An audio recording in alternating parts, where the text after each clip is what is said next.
Zee 24 तास एक पाऊल पुढे। नमस्कार, मी अमोल जोशी। रोकठोक मध्ये आपलं स्वागत। दिवेआगर मधल्या गणपतीच्या मूर्तीचा वाद आता चांगलाच विकोपाला गेलाय। दिवेआगर मध्ये गणपतीची मूर्ती कशा प्रकारची बसवायची, ती एका विशिष्ट व्यक्तीने दिलेली मूर्ती बसवायची की लोकसहभागातून बसवायची, आणि त्याचबरोबर तिथल्या ग्रामस्थांना तिथले विश्वस्त विश्वासात का घेत नाहीयेत असे अनेक प्रश्न या प्रकरणी निर्माण झालेत। याच विषयी आज आपण चर्चा करणार आहोत देवा तुला शोधू कुठं याच्या खास कार्यक्रमात।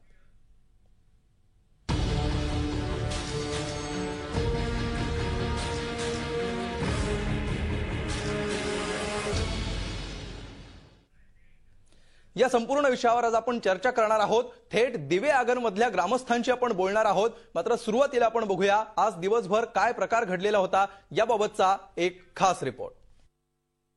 मीडियावाल्यांनी या प्रकरणाला वाचा फोडण्याचा चांगला प्रयत्न केला, पण हा गोंधळ आहे दिवेआगरच्या ग्रामस्थांचा। चोरी झालेल्या सुवर्ण गणेशाची मूर्ती चोरट्याने वितळवल्याचं आता समोर आलंय। ही बातमी कळताच पुण्याचे सराफ जितेंद्र घोडके यांनी सोन्याचा मुलामा दिलेली चांदीची प्रतिकृती या देवस्थानला देऊ केली आहे। मात्र मूर्ती बसवण्याबाबत निर्णय घेण्यासाठी बोलावलेल्या ग्रामसभेत विश्वस्त अनुपस्थितीत राहिल्यानं गावकरी संतप्त झाले। चोरी झाल्यावर लगेचच ग्रामसभा का घेतली नाही असा आक्षेप घेत संतप्त ग्रामस्थांनी ग्रामसभाच उधळून लावली। तसंच ग्रामस्थांनी सोन्याच्याच मूर्तीचा आग्रह धरलाय। सोना जो मिळाला आहे ना त्याची मूर्ती बनवून घ्यायची, सोन्याची होती तशीच। दरम्यान दिवेआगरच्या सुवर्ण गणेशाची मूर्ती लोकसहभागातून निर्माण करावी असा विचार ठाण्यातले उद्योजक विजय देवधर यांनी झी 24 तासच्या माध्यमातून मांडलाय। अर्थात त्यांच्या या विचारावर समाजातून संमिश्र प्रतिक्रिया व्यक्त होत आहेत। त्या ठिकाणी स्थापित मूर्ती आधी बसवणं आवश्यक असं मला वाटतं। मग ती पाषाणाची असेल, संगमरवराची असेल किंवा धातूची असेल, ती मूर्ती स्थापन करून मग त्या मूर्तीवर हा सुवर्णाची झाळलेली असलेला हा मुखोटा आपल्याला त्या ठिकाणी बसवता येईल। पुन्हा सोन्याची मूर्ती तिथं बनवावी असं मला वाटत नाही।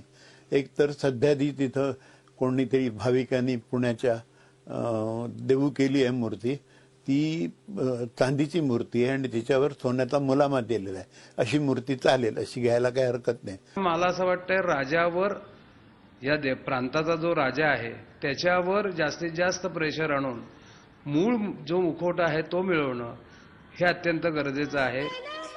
लोकसहभागाचाच वापर करत लोकमान्य टिळकांनी पैसा फंड योजना राबवून तळेगावात काच कारखाना उभारला होता। हा इतिहास लक्षात घेऊन कोणा एका दात्याकडून मूर्ती घेण्यापेक्षा लोकसहभागातून सुवर्ण गणेश पुन्हा साकारणं योग्यच ठरेल, नाही का? झी 24 ताससाठी ब्युरो रिपोर्ट।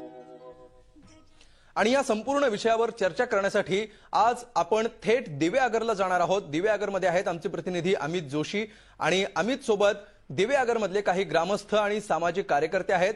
आणि त्याचबरोबर या चर्चेमध्ये पुण्याहून सहभागी होत आहेत वेदाचार्य मोरेश्वर घैसास गुरुजी। तुम्हा सगळ्यांचं स्वागत या चर्चेमध्ये। सुरुवातीला आपण जाऊया दिवेआगरला। अमित, काय परिस्थिती आहे सध्या दिवेआगरमध्ये? विशेषतः तिथले सरपंच तुमच्या सोबत आहेत आणि ग्रामस्थांचा असा आरोप आहे की सरपंचांनी आम्हाला चांदीच्या मूर्तीबाबत अंधारात ठेवलं आणि आयत्या वेळी ही बाब पुढे आल्यामुळे हा सगळा गोंधळ उडालाय। नक्कीच आपण हे प्रश्न आपण त्यांना विचारूया। आपल्या बरोबर दिवेआगरचे सरपंच उदय बापट आहेत। तुम्ही सर काय सांगाल, जी चांदीची मूर्ती बसवण्यासंदर्भातली जी कल्पना होती ती पुढे आली, त्याची कल्पना तुम्ही ग्रामस्थांना दिली नव्हती आणि या जी ग्रामसभा बोलवली त्याच्यामध्ये फार विवाद निर्माण झाला। या संदर्भात तुम्ही काय स्पष्टीकरण द्याल का? ग्रामस्थांना तुम्ही विश्वासात घेतला नाही या संदर्भात? नाही सर, पहिली गोष्ट अशी आहे की जेव्हा घोडके सराफाने माझ्याजवळ फोनवर सांगितलं की अशी अशी मूर्ती माझ्याकडे आहे आणि मी देऊ इच्छितो, तेव्हाच मी त्यांना सांगितलं होतं की हा जो विषय आहे तो एकटा सरपंच काही करू शकत नाही, तर गावकऱ्यांचा जेव्हा विचार घेतला जाईल आणि सगळ्या गावकऱ्यांनी जर ठरवलं की ती मूर्ती ठेवायची तरच आपण ती ठेवू शकतो। पण मग आज तुम्ही ग्रामसभा बोलवली, एवढा विवादाला का समोर जावं लागलं तुम्हाला? एवढी ग्रामस्थांनी प्रचंड टीका तुमच्यावर केली, काय सांगाल तुम्ही? साहेब, टीका माझ्यावर करण्यापेक्षा सुद्धा ट्रस्टनी लवकरात लवकर मीटिंग लावावी ह्या संदर्भामध्ये गावकऱ्यांनी जास्त टीका केली।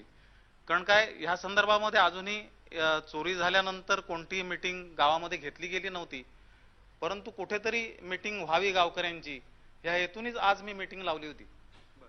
आपल्याबरोबर सामाजिक कार्यकर्ते गावातले सुद्धा आहेत. विजय सुद्धा आपल्याबरोबर आहेत. त्यांचं काय म्हणणं आहे ते या संदर्भात ग्रामसभेमध्ये ते स्वतः उपस्थित होते. त्यांचं काय म्हणणं आपण त्यांच्याकडे जाऊन जाणून घ्या. काय सांगाल तुम्ही, आज ज्या प्रकारे ग्रामसभा चाललेली, मोठे वाद चाललेले, गावकऱ्यांचा विरोध दिसून आला, सरपंचांवर टीका होत होती, काय सांगाल तुम्ही ग्रामस्थ म्हणून तुम्हाला विश्वासात घ्यायला पाहिजे होतं असं तुम्हाला वाटतं का या चांदीच्या मूर्ती बसवण्यासंदर्भात? सगळ्यात महत्वाचं म्हणजे आज जो ग्रामसभेमध्ये जो राग किंवा वाद झाला, हा वाद नव्हता, हा रोष होता. ग्रामस्थांचा गणपती गेल्यापासूनचा जो मनामध्ये साचलेला रोष होता.